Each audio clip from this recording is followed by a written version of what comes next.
Hello नमस्कार। मैं doctor Surendra खंसली ज्योतिष आचार्य आज ज्योतिष की इस नई श्रृंखला में आप सभी लोगों का स्वागत करता हूं। दोस्तों, आज बात करेंगे हम स्कॉर्पियो साइन की, जो वृश्चिक राशि है और ये जो राशि चक्र की 8वीं राशि है। मंगल प्रतिनिधित्व करते हैं भूमि का, जमीन का, वाहन का और जितने भी सुख साधन है, इनके लिए जो सबसे अच्छा प्लेनेट है वो मंगल है। ये वृश्चिक राशि वाले लोग आकर्षक भी होते हैं और इनमें कई प्रकार की खूबियां होती हैं जो जीवन को आगे चलाने के लिए, क्योंकि मंगल जो राशि चक्र का एक सेनापति भी होते हैं। चलिए बात करते हैं कि अब इस समय जो मंगल ठीक बृहस्पति जो वृश्चिक राशि है, जो स्कॉर्पियो साइन है, उससे ठीक भाग्य स्थान में है। और जो भाग्य स्थान में है उस समय गोचर करते हुए इस समय नीच के चल रहे हैं। जो नीच के इस समय जो इस समय मंगल है, उनका आपकी राशि पर, वृश्चिक राशि पर क्या प्रभाव पड़ रहा है, साथ साथ में कौन कौन सी हाउसेस हैं जिन पे की ज्यादा प्रभाव पड़ रहा है और दृष्टि वहां से क्या क्या होगी, इनका बिंदुवार हम विश्लेषण करने जा रहे हैं। चलिए सबसे पहले हम ये बात करते हैं कि जो छठा स्थान है, छठा स्थान पर इस क्या प्रभाव पड़ेगा। छठा स्थान जो है आपके कंपटीशन का है, आपकी प्रतिस्पर्धा का है और वहां पर ये एक अलग जोश वाला जो स्थान है, ये एक ऋण, रोग और शत्रु का भी होता है। तो चूंकि मंगल इस समय नीच के हैं, इसलिए छठे भाव में यदि आपने कोई भी इन्वेस्टमेंट करना है या कोई भी आप इस समय कोई भी लोन लेना चाहते हैं, उसमें थोड़ा सा ध्यान देने की बात होगी, क्योंकि उसमें ये रहेगा कि मंगल नीच के चल रहे हैं। तो इसलिए भूमि और वाहन से संबंधित जो भी आप परचेज और सेल करते हैं, उसको आप सावधानी पूर्वक करें।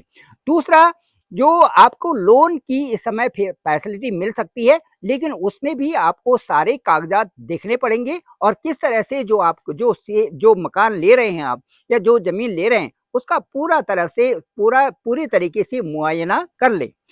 अच्छा, अब इसके बाद मैं बताता हूँ, क्योंकि वो मंगल हैं, उनकी दृष्टि छठे स्थान में होगी, इसलिए जो शत्रु हैं उन पे पराजित आपकी होगी। यदि कोई आपका लीगल केस, कोर्ट केस चल रहा है, तो उसमें आपको सफलता जरूर मिलेगी। अब चलिए इसके बाद हम बात करते हैं, स्वास्थ्य भी आपका ठीक रहेगा, ये भी छठे स्थान से हम देखेंगे। स्वास्थ्य आपका ठीक रहेगा, थोड़ा सा आप उसका सावधानी रखें। अब दूसरा जो स्थान जो प्रभावित होने जा रहा है, वो है आपका फर्स्ट हाउस।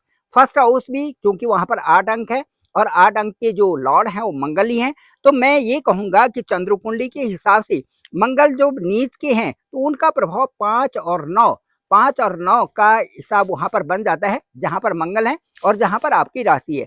इसलिए 5 और 9 के लिए मैं यही कहूंगा कि आपको फिट रहना चाहिए, पूरी एक्सरसाइज करनी चाहिए, पूरा योगा करना चाहिए और अच्छे से आप रहें तो इस समय आपका स्वास्थ्य अच्छा रहेगा। जो ये समय है 20 अक्टूबर से और 21 जनवरी का समय, इसको तय कर लें कि इसमें आपको पूरे एक्सरसाइज से, पूरे व्यायाम करके फिट रहना है और मेडिटेशन भी करना है। इसके साथ साथ मैं ये भी कहना चाहूंगा, इसमें ऐड करना चाहूंगा कि यदि कुछ लोगों का जिनका 3, 6, 8 और 12, 3, 6 और 8 और 12 में इस समय जो दशा और अंतर्दशा ठीक नहीं है, या जो इस समय 3, 6, 8 और 12 में जिनका मंगल इस समय गोचर कर रहा है, उनको मंगल की शांति अवश्य ही करानी चाहिए। चलिए अब चलते हैं नाइन्थ हाउस पे कि नाइन्थ हाउस पे क्या प्रभाव पड़ा हुआ है, जहां पर खुद ही मंगल जहां पर जा रखे हैं, जो भाग्य स्थान है वहां पर क्या प्रभाव पड़ा होगा, उसके बारे में विचार करते हैं। जो भाग्य स्थान है वहां पर नीच के मंगल चले गए हैं और वहां पर जो स्थान है वो है चंद्रमा का। चंद्रमा में तरंगे होती है और वहां पर मंगल जो एक ज्वलंत रूप से, जहां पर मंगल मार्स है, इसका प्रभाव बहुत पड़ेगा, क्योंकि आपके भाग्य के साथ में जो जो जी प्लानिंग आपकी बनी हुई है, जिस तरह से आप चल रहे हैं, कई प्रकार से आपकी प्लानिंग होंगी। जो सरकारी जॉब में होंगे उनके सरकार से संबंधित प्रोजेक्ट भी हो सकते हैं, जो व्यवसाय में भी होंगे उनके व्यवसाय से संबंधित कई सारे उनके साथ में कई प्लानिंग्स होंगी। उनको उनको अच्छी तरह से उनका अध्ययन करना और उसको एक सही रूप निर्देशन करना, ये आपकी ही जिम्मेदारी होगी, क्योंकि वहीं पर मंगल नीच के चल रहे हैं और भाग्य स्थान में होगा, तो वहां पर कई चीजों में बाधा भी आने आने संभव हो सकती है। अब जो पिता है उनके साथ में अच्छा रहें, जो आपके बॉस हैं उनके साथ में अच्छे रहें, क्योंकि नाइन्थ स्थान जो पिता और बॉस से संबंधित भी रखता है। अब मैं ये आपको यदि मेडिकली लेना चलना चाहूँ, तो जो ये स्थान है जहाँ पर इस समय मंगल गोचर कर रहे हैं और नीच के हैं, भाग्य स्थान है आपका वृश्चिक राशि का, वहाँ पर पित्त प्रवृत्ति होती है और साथ-साथ में जंघाओं में थोड़ा दर्द होता है।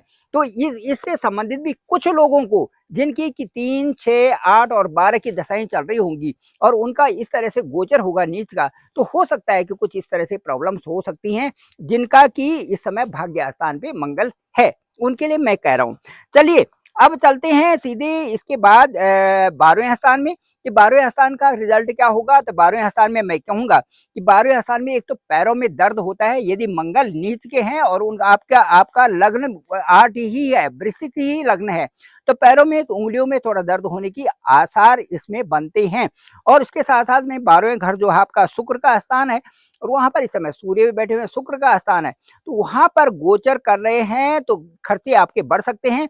इसीलिए आपके अपने जो एक्सपेंसेस हैं, जो आपके खर्चे हैं, उन पे थोड़ा कंट्रोल करना, उन पे ध्यान देना आवश्यक है। क्योंकि ये जो 20 अक्टूबर से और 21 जनवरी का जो समय होगा, इसमें आपके खर्चे किसी न किसी रास्ते से आपके खर्चे हो सकते हैं और खर्चों में तो इससे क्या होगा कि आपका जो संचित धन है, यदि वो खर्च होता है तो किसी न किसी तरह से उसमें परेशानी भी हो सकती है, संभवतया ये है। उसके बाद चलिए यदि दृष्टि की बात करते हैं तो जो पहली दृष्टि वहाँ से जो 12वें स्थान पे होगी जिसका कि मैंने अभी विवरण दे दिया है। उसके बाद जो दूसरी जो सप्तम दृष्टि होगी वो तीसरे हाउस पे होगी। तीसरा हाउस आपका पराक्रम का होता है और तीसरा हाउस आपका शनि का हाउस है। इसलिए पराक्रम तो बढ़ेगा परंतु वहीं पर किसी से आपने उलझना नहीं है क्योंकि शत्रु राशि है वहाँ पे जो शनि का वहाँ पर शनि का हाउस है, इसलिए शत्रु राशि है वहाँ पर दृष्टि होगी मंगल की, इसलिए किसी से उलझना नहीं है। भाई बहनों से अच्छा व्यवहार रखने की कोशिश करें, किसी तरह से मनमुटाव ना रखें तो ज़्यादा अच्छा रहेगा और यात्राएं भी आपकी हो सकती हैं, वो उनको सुखद बनाने के लिए आपको पूरा प्रयास करना पड़ेगा। चलिए, उसके बाद जो नेक्स्ट है, जो 8वीं दृष्टि होगी मंगल की, वो होगी आपकी चतुर्थ भाव पे। अब चतुर्थ भाव पे होगी, चतुर्थ भाव क्या होता है? हमारा सुख का होता है। चतुर्थ भाव में जब दृष्टि होगी, 8वीं दृष्टि होगी यहाँ पर मंगल की, तो यहाँ पर शनि का ही घर है और शनि बैठे हुए हैं वक्री अवस्था में। इसलिए सुखों में थोड़ी कमी आ जाती है और यदि यदि यदि हम थर्ड हाउस की बात करें तो उसपे कंधे आते हैं और विद्या अध्ययन में वहां पर थोड़ी सी कमी आएगी, वहां पर जहां पर कि आपके इसकी 7वीं दृष्टि है। अब 8वीं दृष्टि की मैं बात कर रहा हूं तो यहाँ पे बक्सा स्थल गुर्दे का विकार इससे संबंधित होता है और जो सांसारिक जो हमारी चीजें हैं उसमें उन्नति का ये स्थान होता है, सुख स्थान होता है, ये 4th प्लेस। इसलिए इससे संबंधित आप इनमें थोड़ी सी कमी होने की आसार हो सकते हैं क्योंकि वहां पर बकरी भी है, शनि भी है और साथ-साथ में मंगल की दृष्टि भी होगी। तो जिन वस्तुओं को आप परचेज़ कर रहे हैं, उन्हें सोच समझ करके करें, जाँच परख लें और उसके बाद परचेज़ करें। इन्वेस्टमेंट जो भी कर रहे हैं, उसको बड़े ध्यान से करें।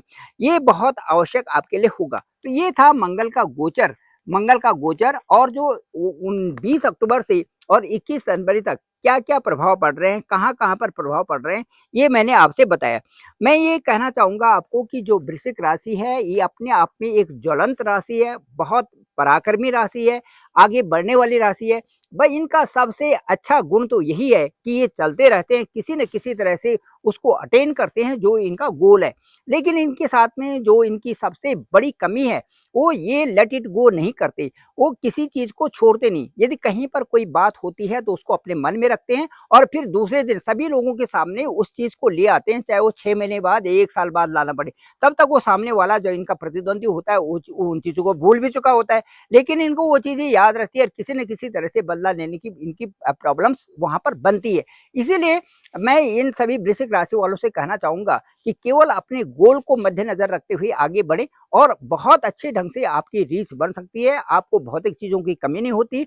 यदि आप सही ढंग से चलें, तो कई प्रकार की जीवन में आप सफलताएँ हासिल कर सकते हैं। Thank you very much. मेरा डिस्क्रिप्शन पे नंबर है 9868280191, आप मुझे डायरेक्ट कॉल कर सकते हैं, मैं आपका कॉल पिक करूँगा और आपकी राशि आपके हॉरोस्कोप के अनुसार आपको बताऊँगा कि ग्रह गोचर की स्थिति क्या है, कहाँ पर ग्रहों का गोचर चल रहा है, वो आपके लिए कितना फलदायी है।